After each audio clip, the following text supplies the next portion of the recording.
Welcome to my YouTube channel. আশা করি তোমরা সকলেই ভালো আছো।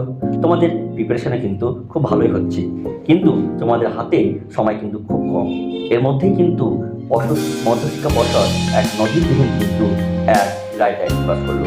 এই গাইডলাইন নিয়ে কিন্তু আজকে আমরা আলোচনা করব, তাই ভিডিওটি স্কিপ না করে পুরোটাই দেখবে। এই গাইডলাইন তোমরা যদি আগে থেকেই জেনে থাকো তাহলে তোমাদের অনেক সুবিধা হবে, তাই ভিডিওটি একদম স্কিপ করবে না, পুরোটাই দেখবে এবং কোনো জায়গায় বুঝতে অসুবিধা হলে অবশ্যই কিন্তু কমেন্ট বক্সে কমেন্ট করে জানাবা। তাহলে মধ্যশিক্ষা কি বলতে চাইছে আজকে সেটা নিয়ে কিন্তু আমরা ডিসকাস করব। এখানে বলতে চাইছি যে মাধ্যমিক পরীক্ষার আগে প্রত্যেক বছরই একাধিক উদ্যোগ নেয় মধ্যশিক্ষা পর্ষদ। ছাত্রছাত্রীদের জীবনের প্রথম বড় পরীক্ষা আয়োজন যাতে কোনো রকম ত্রুটি না থাকে সেটা নিশ্চিত করতে চায় তারা। সেই কারণে নেওয়া হয় একাধিক সিদ্ধান্ত। এবং অ্যাডমিট কার্ড দেওয়ার পর পড়ুয়াদের শপথ বাক্য পাঠ করাবে কর্তৃপক্ষ। এটাই তোমাদের কিন্তু এবার নতুন নিয়ম কিন্তু হবে, অর্থাৎ তোমাদের করতে হবে বা তোমাদের শপথ যে বাক্য, সে শপথ বাক্য কিন্তু বিদ্যালয় কর্তৃপক্ষ কিন্তু তোমাদের করিয়ে নেবে। পর্ষদের তরফ থেকে এমনই নির্দেশ জারি হয়েছে। 2025 সালে মাধ্যমিক পরীক্ষা শুরু হয়ে যাওয়ার মাত্র হাতে গোনা কয়েকটা দিনের অপেক্ষা। এই মুহূর্তে প্রায় সকল পরীক্ষার্থী জোর কদমে পরীক্ষার প্রস্তুতি নিচ্ছে। এই আবহে জানা গেল পর্ষদের নয়া উদ্যোগের কথা।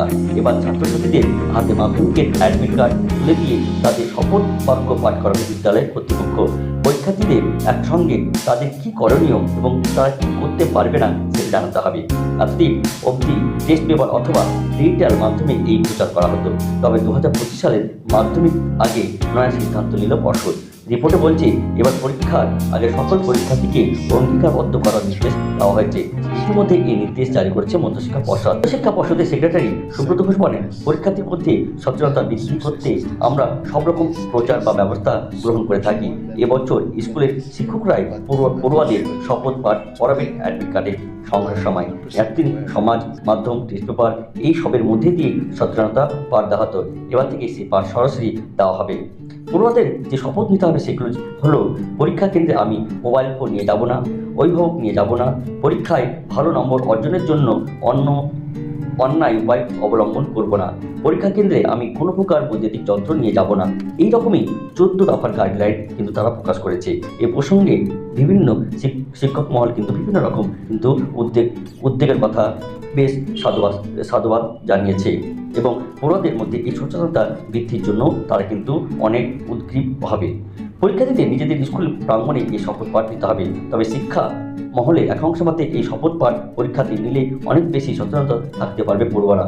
বঙ্গীয় শিক্ষা ও শিক্ষাকর্মী সমিতির সাধারণ সম্পাদক স্বপন মণ্ডল বলেন, এই বছর মধ্যশিক্ষা পর্ষদ সিদ্ধান্ত নিয়েছে যে অ্যাডমিট কার্ড বিলি তিনি পরীক্ষার্থীর পরীক্ষার সময় অবশ্যই পালনীয় বিষয়গুলো শপথ পাঠ করতে হবে। এই সিদ্ধান্ত নিয়ে আপত্তি কিছু নেই, কিন্তু সমস্যা হচ্ছে সব পরীক্ষার্থী একদিনের যে অ্যাডমিট কার্ড দিতে আসবে তার কোনো গ্যারান্টি নাই। প্রথম পরীক্ষার দিনই শুরুতে এটা করালে ভালো হতো।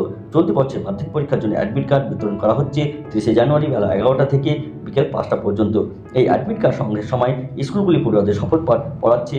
নারায়ণ দাস বাঙ্গুর মাল্টিপারপাস স্কুলের শিক্ষক সঞ্জয় বড়ুয়া বলেন, আমরা প্রত্যেক পরীক্ষার্থীকেই এই একসঙ্গে করছি প্রথমে, তারপর 14 দফার গাইডলাইন তারা একসঙ্গে স্কুল প্রাঙ্গণে পাঠ করাচ্ছে।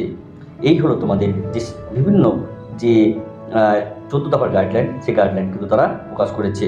তাহলে এরকম গাইডলাইন তোমাদের কিন্তু নিতে হবে। যদি ভিডিওটি ভালো লাগে তাহলে অবশ্যই ভিডিওটিকে সাবস্ক্রাইব করবে, লাইক করবে এবং মাধ্যমিক পরীক্ষার যাবতীয় যে ডিটেলস তোমরা কিন্তু এই চ্যানেলে পেয়ে থাকবে। তাহলে তোমাদের আশা করি পরীক্ষা ভালো হোক এবং তোমরা সঠিক মতো সেই শপথ গ্রহণ করো। আজকে ভিডিও এই পর্যন্ত, আবার তোমাদের নেক্সট ভিডিওতে দেখা হবে। ধন্যবাদ।